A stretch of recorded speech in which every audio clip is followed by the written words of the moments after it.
우리가 보통 거대한 빌딩을 짓는다고 하면 가장 먼저 아주 단단하고 예측 가능한 기초 공사를 떠올리잖아요. 네, 뭐 설계도에 맞춰서 콘크리트도 붓고 또 기둥을 세우는 그런 작업들 말이죠. 맞아요. 그러면 그 자리에 건물이 굳건하게 버티고 서 있을 거라는 너무도 당연한 믿음이 있단 말이죠. 그런데 만약에 수십 년 동안 막 수백, 수천 조 원을 쏟아부어서 세상에서 가장 화려한 건물을 짓고 있는데 그 밑바닥이 끝을 알 수 없는 거대한 늪이라면 어떨까요? 와, 건물이 완성되기는커녕 짓는 족족 계속 가라앉겠는데요. 그렇죠. 그런데도 아무도 설계도를 바꿀 생각은 안 하고 그저 더 크고 비싸고 무거운 기둥만 계속 늪속으로 밀어넣고 있다면 말입니다. 늪에 빠진 줄 뻔히 알면서도 멈추지 못하는 약간 기이하고 소모적인 건축 현장이네요. 아마 오늘 우리가 살펴볼 방대한 자료들이 가리키는 현대 국제사회의 가장 뼈아픈 현실이자 완벽한 은유일 겁니다. 바로 세계 최강국, 미국에 끝나지 않는 전쟁에 관한 이야기죠. 네, 청취자 여러분. 오늘 우리가 이 수많은 지정학 분석이나 역사적 데이터 그리고 펜타곤의 민낯을 파헤친 자료들을 들여다보는 이유는 아주 분명합니다. 매일 아침 여러분의 스마트폰 알림창을 채우는 자극적인 파병 뉴스나 폭격 소식 뒤에 실제로 어떤 거대한 기계장치가 맞물려 돌아가고 있는지 그 진짜 얼굴을 해부해보기 위해서죠. 아주 중요한 심층 탐구가 될 것 같네요. 그리고 본격적인 대화에 앞서서 확실히 해둘 게 하나 있습니다. 오늘 우리가 나누는 대화는 어떤 특정 국가의 정책을 비난하거나 정치적 입장을 옹호하려는 것이 절대 아닙니다. 네, 맞습니다. 겉으로 드러난 화려한 명분 뒤에서 그 국제사회의 시스템이 도대체 어떤 메커니즘으로 굴러가고 있는지 철저하게 객관적인 시선으로 파헤쳐 보는 것. 그게 우리의 유일한 미션이거든요. 자, 그럼 그 미션을 위해서 가장 먼저 직면해야 할 팩트부터 짚어보죠. 네, 미국은 명실상부한 지구상 최고의 초강대국이잖아요.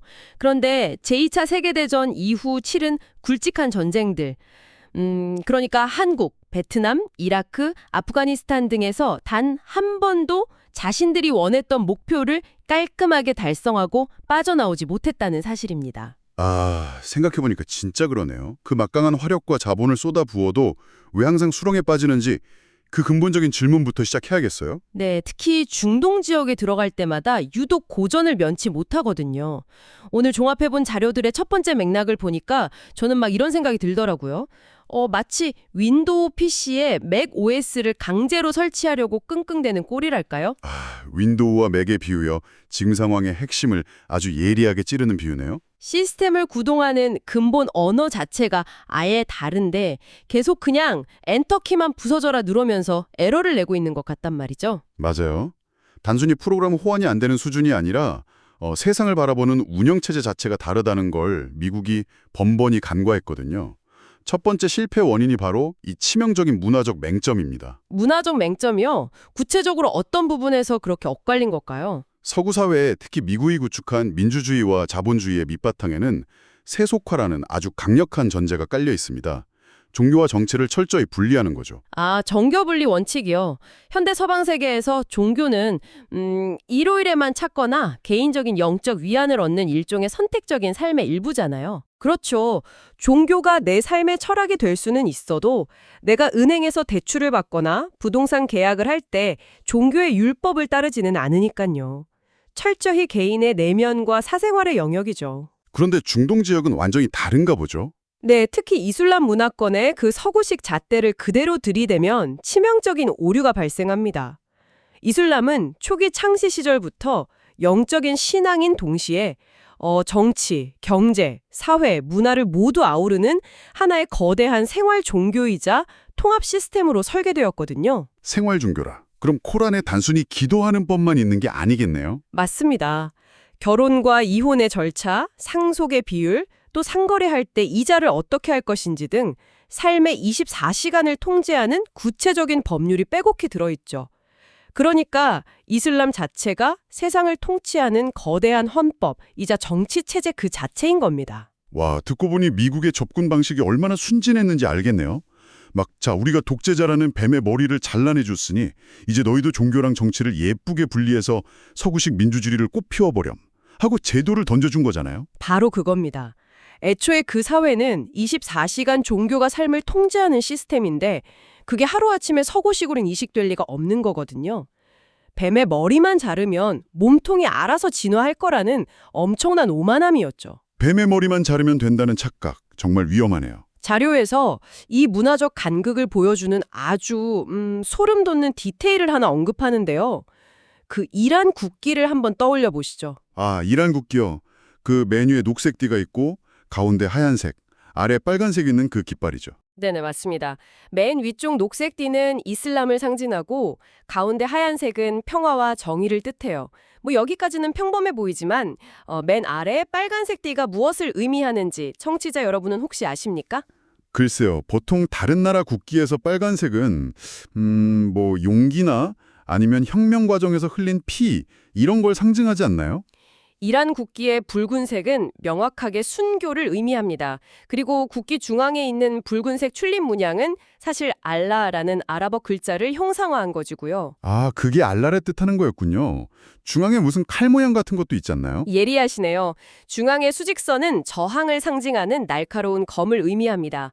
심지어 그 국기의 테두리 안쪽에는 신은 위대하다, 즉 알라후 아크바르라는 문구가 무려 22번이나 반복해서 빼곡하게 적혀 있어요. 세상에 22번이나요?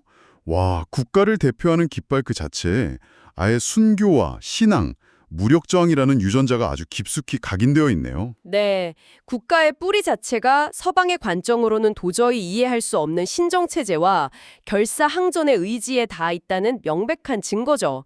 그런데 미국은 개입할 때마다 이 깊고 복잡한 토양의 성질을 철저히 무시합니다. 진짜 그러네요. 운영체제가 다르다는 걸 아예 인정하지 않는 거군요. 네, 자료에 등장하는 표현을 빌리자면 이렇습니다. 튼튼한 묘목을 심고 수십 년간 토양을 가꿔도 모자랄 판에 뿌리도 없는 그 마른 나무젓가락을 모래밭에 꽂아놓고 거대한 민주주의 나무로 자라나길 바라는 꼴이라는 겁니다. 와, 나무젓가락 비유 정말 뻗 때리네요. 비바람 한번 불면 그냥 뽑혀서 날아갈 텐데 말이죠. 게다가 자료에 기록된 그 아프가니스탄 침공 당시의 총극을 보니까 이게 뭐 단순한 오해를 넘어서 거의 직무유기 수준의 무지라는 생각이 들더라고요. 진짜 믿기 힘들 정도죠. 2001년 아프가니스탄의 그 험준하고 복잡한 산악지형으로 군대를 밀어넣으면서 미군이 참고했던 지도가 무려 수십 년 전 대영제국 시절에 만들어진 낡은 지도였습니다. 대영제국 시절 지도요? 와, 스마트폰에 GPS가 깔리기 시작하던 시대에 그런 골통풍 지도를 썼다는 게 말이 되나요? 기가 막히죠. 게다가 이라크에 민주주의를 세우겠다며 거창하게 세운 바그다드 대사관의 상황은 더 심각했습니다. 대사관 직원 1000명 중에서 현지어 아랍어를 제대로 구사할 수 있는 사람이 단 6명에 불과했거든요. 아니, 1000명 중에 단 6명이요? 세상을 호령하는 1등 국가가 남의 나라 전체 시스템을 뜯어 고치겠다면서 정작 그 나라 사람들과 대화할 수 있는 직원이 1%도 안 됐다는 거잖아요. 맞습니다. 아무런 준비가 없었던 거죠. 이건 뭐 정보의 부재라기보다는 그냥 우리가 무조건 정답이니까 너희가 우리 언어와 방식을 배워라 라는 엄청난 오만함의 결과네요. 정확한 지적입니다. 그런데 여기서 대화의 방향을 조금 틀어보죠. 방금 우리가 짚은 문화적 맹점이나 오만함 때문에 시스템 이식이 번번이 실패한다는 걸 수십 년이 지난 지금 미국 수뇌부가 모를 리가 없잖아요. 당연히 알겠죠. 바보가 아니니까요. 상식적으로 이길 수 없는 혹은 목표 달성이 불가능한 싸움이라는 걸 깨달았다면 과거 대영 제국이 식민지에서 순차적으로 철수했던 것처럼 병력을 빼면 되는 거 아닙니까? 왜 실패가 예정된 연극의 무대로 계속 걸어 들어가는 걸까요? 그 지점이 바로 오늘 우리가 파헤쳐야 할 두 번째 핵심입니다. 표면적인 군사적 실패라는 껍데기를 딱 벗겨내면 그 안에 자리 잡은 미국의 깊은 지정학적 불안감 그리고 심리적 위기를 마주하게 되거든요. 불안감이라. 세계 최강국이 불안해한다고요? 네, 역사학자이자 인구학자인 엠마뉴엘 토드 같은 분석가들은 이 상황을 아주 흥미롭게 해석합니다. 겉보기에 미국은 여전히 압도적인 군사력을 자랑하지만 실제 세계의 경제와 제조업 생산의 중심축은 이미 아시아를 포함한 유라시아 대륙 쪽으로 크게 이동했잖아요. 아, 그렇죠. 옛날처럼 메이드 인 USA가 세상을 뒤덮는 시대는 지났으니까요. 맞아요. 그래서 미국 스스로도 자신들이 세계의 절대적인 중심이자 유일한 통제자였던 과거의 지위를 점차 잃어가고 있다는 걸 뼈저리게 느끼고 있는 거죠. 그러니까 과거에는 가만히 있어도 모두가 우러러보는 압도적 1등이었는데 이제는 막 치고 올라오는 경쟁자들 때문에 심리적으로 굉장히 위축되고 불안해지는 상태라는 거군요. 그렇습니다.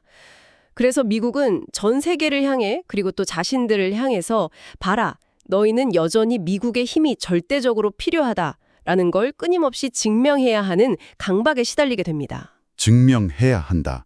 그런데 강한 적이랑 싸우긴 부담스럽잖아요. 바로 그겁니다. 딜레마가 생기죠.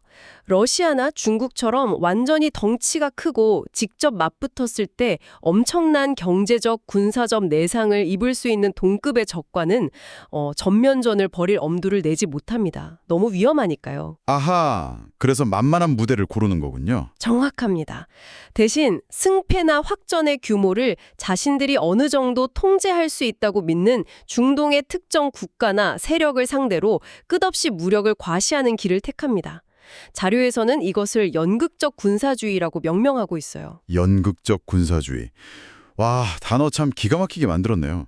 그러니까 애초에 그 지역의 평화를 가져오거나 문제를 영구적으로 해결하는 게 목적이 아니라는 거잖아요. 네, 그게 핵심이죠. 미국이 화나면 이렇게 무섭다. 우리가 경찰 노릇을 안 하면 세계는 더 혼란스러워질 거다. 라는 메시지를 던지기 위한 아주 화려한 불꽃놀이이자 무대장치로 전쟁을 이용한다는 뜻이군요. 영구적인 해결이 되어버리면 더 이상 미국의 존재 가치를 과시할 무대가 사라지니까요. 그래서 멈추지 않고 반복적인 개입을 하는 구조가 고착화된 겁니다. 와, 진짜 충격적이네요. 그런데 이 연극적 군사주의 이면에는 단순히 지정학적 계산뿐만 아니라 서방의 허무주의라는 훨씬 깊고 어두운 심리적 메커니즘이 작동하고 있습니다. 서방의 허무주의요? 화려한 물질 문명의 정점에 있는 서구 사회가 허무주의에 빠졌다는 건 뭔가 좀 역설적으로 들리는데요. 구체적으로 어떤 의미인가요? 그러니까 현대 서구 사회가 종교적인 절대성이나 전통적인 공동체의 유대감을 상실했잖아요. 그러면서 내면을 지탱하던 가치관이 텅 비어버렸다는 뜻입니다. 내실이 비어있는데 외부적으로는 심각한 빈부격차나 정치적 양극화, 막 치솟는 생활비 같은 내부 모순들이 골마 터지고 있죠. 아, 그렇죠. 당장 뉴스만 봐도 분열이 엄청나잖아요. 네. 하지만 정치인들이나 시스템은 이런 복잡한 내부 문제를 스스로 해결할 능력도, 의지도 잃어버렸습니다. 사람이나 국가나 똑같네요. 내면이 텅 비고 내 집안의 문제가 감당이 안 될수록 막 밖으로 나가서 더 센 척하고 남을 비난하면서 시선을 돌리려고 하잖아요. 그게 바로 핵심 메커니즘입니다. 내부가 분열된 서방 사회가 자신들이 여전히 도덕적으로 우월하고 정의롭다는 것을 스스로에게 최면 걸고 분노한 대중을 하나로 묶기 위해서는 반드시 외부의 적이 필요해집니다. 아, 그래서 계속 악당을 만들어내는 거군요. 네, 압의 축을 끊임없이 만들어내고 그들을 응징하는 서사를 연출함으로써 텅 빈 내변을 채우고 내부의 불만을 외부로 배출고 삼아버리는 거죠. 무서운 현실이죠. 하지만 청취자 여러분, 여기서 우리의 호기심은 멈출 수 없습니다. 아무리 심리적 불안이 크고 존재감을 과시하고 싶어도 결국 전쟁은 돈 막는 하마잖아요. 그렇죠. 돈이 어마어마하게 들죠. 방금 전까지 무대 위에서 벌어지는 연극과 심리를 이야기했다면 이제 무대 뒤에서 그 막대한 제작비를 대고 이익을 챙기는 사람들의 장부책을 열어볼 차례입니다. 네, 장부를 들여다봐야죠. 만약 정치인도 군인도 이 전쟁이 완벽한 승리로 끝나지 않을 거란 걸 안다면 이 끝없는 루프 속에서 누군가는 분명 천문학적인 돈을 벌고 있다는 소리니까요. 그렇습니다. 이제 우리는 이 1조 달러짜리 거대한 전쟁 주식 회사의 비즈니스 모델을 해부해야 합니다. 청취자 여러분도 한번 생각해 보십시오. 네네. 현재 미국의 한 해 국방 예산이 1조 달러, 우리 돈으로 1,300조 원을 훌쩍 넘깁니다. 전 세계 국방비 지출 2위부터 12위 국가의 예산을 전부 끌어모아 합친 것보다 많은, 막 상상을 초월하는 액수죠. 1,300조 원이요? 정말 입이 떡 벌어지는 액수네요. 그런데 정말 경악스러운 사실은 그 막대한 예산을 집행하는 국방부, 그러니까 펜타곤이 그 돈이 어디로 갔는지 제대로 파악조차 못하고 있다는 겁니다. 네. 아니 1,300조 원을 쓰는데 장부가 안 맞는다고요? 일반 기업이었으면 벌써 압수수색 당하고 경영진 전원 구속에 상장 폐지될 사안 아닙니까? 일반 기업이면 당연히 그렇겠죠. 청취자분들도 당장 내 월급에서 세금 몇만 원만 더 떼가도 막 분통이 터지는데 미국 국민들은 자기 세금이 그렇게 눈먼 돈으로 증발하는데도 가만히 있나요? 믿기 어렵겠지만 펜타곤이 수차례의 회계 감사에서 수조 달러에 달하는 자산의 행방을 설명 불가능으로 처리할 만큼 회계 시스템 자체가 망가져 있습니다. 설명 불가능이라니 참 편리한 변명이네요. 네. 그리고 이 통제되지 않는 천문학적인 예산의 상당 부분은 결국 거대 방업산업체들의 대차대조표로 흘러들어갑니다. 그렇다면 호스트님의 질문처럼 의회는 왜 이 엄청난 세금 낭비를 지켜만 보고 있을까요?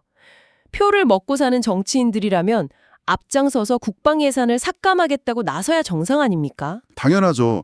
세금을 이렇게 막 팡팡 쓰는 걸 막아야 유권자들의 지지를 얻을 테니까요. 그게 상식이잖아요. 바로 그 지점에서 방업산업체들이 구축한 아주 기막히고 촘촘한 인질극 메커니즘이 등장합니다. 인질극 메커니즘이요? 네, 로키드 마틴이 주도해 만든 인류 역사상 가장 비싼 무기체계 F-35 최첨단 전투기를 예로 들어보죠. 상식적으로 효율성을 극대화하려면 특정 지역에 거대한 공장을 짓고 부품을 한데 모아서 조립해야 하잖아요. 네, 그게 일반적인 제조업의 방식이죠. 비용도 줄이고요. 그런데 놀랍게도 이 전투기 한 대를 만드는 데 필요한 수많은 하청 공장들이 미국 50개 주 전체, 그러니까 거의 모든 하원 의원들의 지역구 선거구마다 아주 골고루 쪼개져서 흩어져 있습니다. 아, 그러니까 생산의 효율성 따위는 안중에도 없고 철저히 정치적인 계산으로 공장을 전국 단위로 뿌려놨다는 거군요. 완벽한 정치공학입니다. 만약 어떤 양심적인 정치인이 나타나서 이 전투기는 개발 비용이 너무 과도하게 초과했고 결함도 많으니까 예산을 대폭 삭감해야 합니다라고 주장하면 어떻게 될까요? 글쎄요, 엄청난 반발에 부딪히겠죠. 즉각 방산업체 로비스트가 찾아가서 이렇게 속삭일 겁니다. 의원님의 훌륭한 뜻은 알겠습니다만 하지만 예산이 깎이면 당장 의원님 지역구에 있는 우리 F-35 부품 공장이 문을 닫아야 합니다. 거기서 일하는 수천 명의 유권자가 하루아침에 실업자가 될 텐데 다음 선거 때 감당하실 수 있겠습니까? 와, 진짜 소름 돋는 인질글이네요. 정치인 입장에서는 국방 예산 삭감이 곧바로 자기 지역구의 일자리 증발로 이어지니까 아무리 그 무기가 비효율적이어도 예산 승인 버튼을 누를 수밖에 없겠군요. 네, 꼼짝없이 당하는 거죠.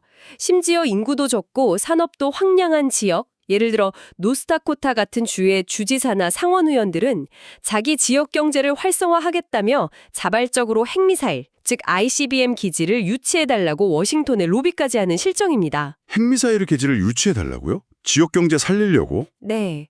인류를 파멸시킬 수도 있는 핵무기를 그저 지역구 일자리 창출용 인프라 사업쯤으로 여기는 거죠. 진짜 블랙 코미디가 따로 없네요. 그리고 이 거대한 부패의 사슬을 완성하는 것이 바로 회전문 인사 시스템입니다. 아, 회전문 인사.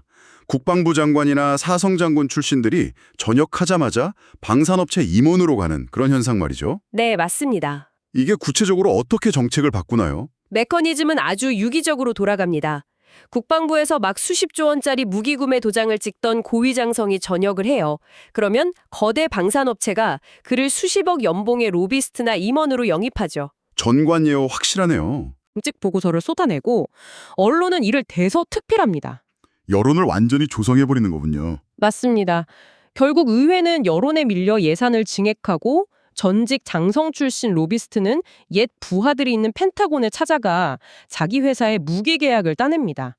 현재 워싱턴에서 활동하는 국방 분야 로비스트만 무려 945명에 달해요. 945명이요? 네, 의원 한 명당 로비스트가 2명씩 딱 달라붙어서 매일 이런 논리를 주입하고 있는 겁니다. 진짜 빠져나갈 틈 하나 없는, 스스로 멈출 수 없는 완벽한 폭주기관차네요. 네, 구조적으로 멈출 수가 없죠. 그런데 자료를 보다가 제가 가장 놀랬던 건 사실 이 다음 파트였습니다.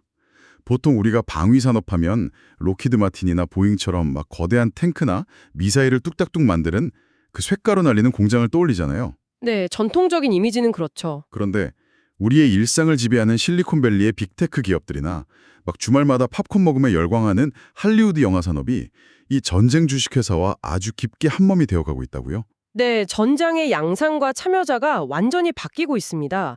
무겁고 둔탑한 하드웨어의 시대에서 이제는 데이터와 코드가 지배하는 알고리즘 전쟁의 시대로 패러다임이 넘어왔거든요. 알고리즘 전쟁이요? 네, 팔란티어나 안두릴 같은 실리콘밸리의 소프트웨어, AI 혁신 기업들이 지금 펜타곤의 가장 핵심적이고 사랑받는 파트너로 부상하고 있죠.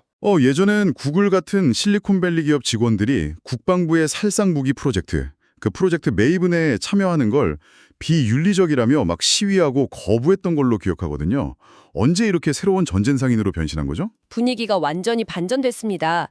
미국이 중국과의 기술 패권 경쟁에서 밀릴 수 있다는 위기감이 커지자 실리콘밸리 내에서도 애국심을 발휘해 민주주의를 지키는 기술을 제공해야 한다는 논리가 우세해졌거든요. 명분 참 좋네요. 민주주의를 지키는 기술이라. 구체적인 메커니즘을 볼까요? 과거에는 군인이 직접 위험한 전장에 나가서 눈으로 정찰하고 고민 끝에 방아쇠를 당겼잖아요. 하지만 지금의 전장에서는 인공지능이 수만 개의 위성 이미지, 도청 데이터, SNS 활동 등을 실시간으로 분석해서 가장 효율적인 타겟을 스스로 식별해냅니다. 와, 기계가 알아서 타겟을 고른다고요? 네, 인간 특유의 피로감, 공포 혹은 윤리적인 죄책감 없이 기계적으로 타겟을 화면에서 지워나가는 시스템이 완성된 겁니다. 인간의 개입이 확 줄어든다는 거네요. 뭔가 좀 무서운데요? 맞습니다. 미 국방부가 추진하는 리플리케이터 프로젝트가 그 정점입니다. 수천억 원짜리 전투기 대신에 수백만 원짜리 AI 자율형 드론 수만 대를 막 벌떼처럼 적진에 풀어서 물량으로 압도하겠다는 전략이죠. 벌떼 드론이요? 상상만 해도 끔찍하네요. 여기에 일론 머스크의 스페이스X가 쏘아올린 스타링크 위성망이 전 세계 어디서든 이 드론들을 조종하는 핵심 통신망 역할을 하고 있고요. AI가 스스로 적을 고르고 드론 무리가 날아가서 타격하고, 물론 미군의 인명피해는 획기적으로 줄어들겠죠. 하지만 좀 역설적으로 생각해보면 전쟁을 시작하거나 사람을 죽이는 결정에 따르는 심리적, 정치적 문턱이 엄청나게 낮아진다는 뜻이기도 하잖아요. 그렇죠. 부담이 없어지는 거니까요. 마치 집에서 모니터 보면서 비디오 게임을 하는 것처럼요. 바로 그 지점입니다. 전쟁이 비디오 게임처럼 느껴지게 만드는 것. 대중의 마음속에서 전쟁의 참혹함을 탈색시키는 작업을 담당하는 곳이 바로 할리우드입니다. 아, 할리우드가 거기서 등장하는군요. 이것을 밀리테인먼트, 즉 밀리터리와 엔터테인먼트의 결합이라고 부릅니다. 전 세계적으로 엄청난 흥행을 기록한 영화 탑건 매버릭을 한번 생각해 보십시오. 저도 아이맥스관에서 봤는데 전투기들이 막 계곡 사이를 날아다닐 때 제 심장이 다 터지는 줄 알았습니다. 톰 크루즈 정말 멋있잖아요. 영화적으로는 정말 훌륭한 작품이죠. 하지만 그 화려하고 압도적인 장면을 찍기 위해 영화 제작사들은 미 해군의 실제 항공모함과 최신 전투기 지원이 절대적으로 필요했습니다. 아, CG가 아니라 진짜 미군 장비를 쓴 거군요. 네. 그런데 미군의 장비와 자산을 빌려 쓰려면 조건이 딱 하나 있습니다. 대본 전체를 사전에 펜타곤 엔터테인먼트 부서에 제출해서 아주 꼼꼼하게 검열과 수정을 받아야 한다는 겁니다. 검열이요? 국방부가 대본을 고친다고요? 네. 미군의 치부나 전쟁 범죄, 반전 메시지, 혹은 지휘관의 무능함 같은 부정적인 요소는 절대 스크린에 담길 수 없습니다. 세상에, 국방부가 사실상 영화의 공동 각본가 역할을 하는 셈이네요. 정확합니다. 영화는 철저히 국방부의 입맛에 맞게 다듬어집니다. 현실에서는 잦은 고장과 천문학적인 유지비로 엄청난 비판의 대상인 F-35 전투기조차도 스크린 위에서는 악당을 물리치는 결점 없는 완벽한 무기로 찬양되죠. 와, 관객들은 속고 있는 거네요. 대중은 주말에 비싼 팝콘을 먹으며 영화를 즐긴다고 생각하지만 사실은 펜타곤이 정교하게 기획한 거대한 무기 홍보물이자 가장 세련된 모병 마케팅 영상을 자발적으로 소비하고 있는 겁니다. 듣고 보니 정말 등골이 오싹해지는 기분입니다. 다른 나라의 문화를 이해하지 못하는 그 치명적인 무지와 오만함으로 시작해서 자신들의 텅 빈 내면을 감추기 위해 위험한 무력 시위를 반복하고, 그 무대 뒤에서는 의회를 인질로 삼아 1,300조 원을 주무르는 로비스트들이 따리를 틀고 있습니다. 네, 모든 게 맞물려 있죠. 거기에 이제는 실리콘밸리의 AI 기술과 할리우드의 그 화려한 여가 산업까지 동원돼서 대중의 눈과 귀를 마비시키고 전쟁을 오락거리로 소비하게 만들고 있다니요. 참 씁쓸합니다. 그래서 이 구조를 아는 게 정말 중요합니다. 자, 청취자 여러분, 오늘 우리가 나눈 이 길고 깊은 이야기가 왜 여러분의 일상에 그토록 중요한 문제일까요? 이건 그저 태평양 너머 먼 나라의 정치 이야기가 아닙니다. 저 1조 달러짜리 거대한 전쟁 기계가 늪 속에서 한 번씩 쿵쾅거리며 무한궤도를 돌릴 때마다 국제 유가가 미친 듯이 출렁이고, 글로벌 공급망이 단절되거든요. 그렇죠. 그 피해는 고스란히 전 세계인에게 가죠. 네, 그 나비 효과는 결국 거대한 인플레이션이 되어서 여러분의 지갑을 얇게 만들고 대출 이자를 올리며 우리가 매일 마주하는 밥상 물가에 직접적이고 파괴적인 타격을 입힙니다. 평화가 찾아오고 문제가 해결되면 오히려 누군가는 막대한 손해를 보는 이 기괴한 비즈니스 모델.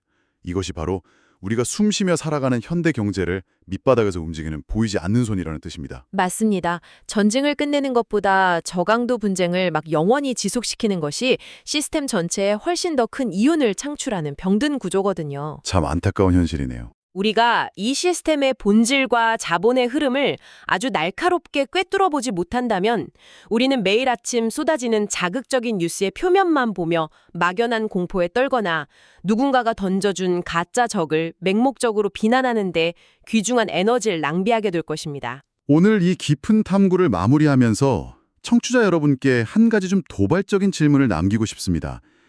처음에 제가 거대한 늪 위에 빌딩을 짓는 비유를 들었잖아요. 네, 그 끝없이 가라앉는 건물이요. 지금은 그나마 그 무의미한 공사 현장에서 콘크리트를 붓다가 인간이, 즉 군인들이 다치거나 희생되기도 하니까 여론이 움직이고 이 공사 당장 멈춰라라고 시위라도 벌어진단 말이죠. 네, 누군가의 가족이니까요. 그런데 만약 실리콘밸리의 AI와 무인 자율 드론 기술이 너무 완벽해져서 앞으로 미국의 전쟁터에 단 한 명의 인간 병사도 파병되지 않고 관에 담겨 돌아오는 사상자도 0명이 되는 완벽한 무인 전쟁의 시대가 온다면 어떻게 될까요? 와, 사상자 0명의 전쟁이요? 미국 대중이 자국민의 피엘림이라는 전쟁 특유의 참혹함을 전혀 느끼지 못하게 될 때 과연 이 1,300조 원짜리 전쟁 주식회사는 드디어 문을 닫게 될까요? 절대 안 닿겠죠. 오히려 더 신나서 공장을 돌리지 않을까요? 아니면 그 어떤 인간도 멈추라고 소리치지 않는 가운데 우리의 글로벌 경제를 움직이는 영원한 배경음악처럼 끝없이 이어지는 자동화된 영구전쟁의 시대로 우리를 영영 끌고 들어가게 될까요? 참으로 끔찍하면서도 현실적인 시나리오네요. 아무도 다치지 않기에 아무도 멈추려 하지 않는 전쟁. 가라앉는 늪 위에서 차가운 AI 드론과 기계들만이 영원히 콘크리트를 쏟아붓는 그 섬뜩한 풍경을 한번 상상해 보시길 바랍니다. 오늘 우리가 준비한 심층 탐구는 여기서 마칩니다. 끝까지 함께해 주신 여러분 고맙습니다.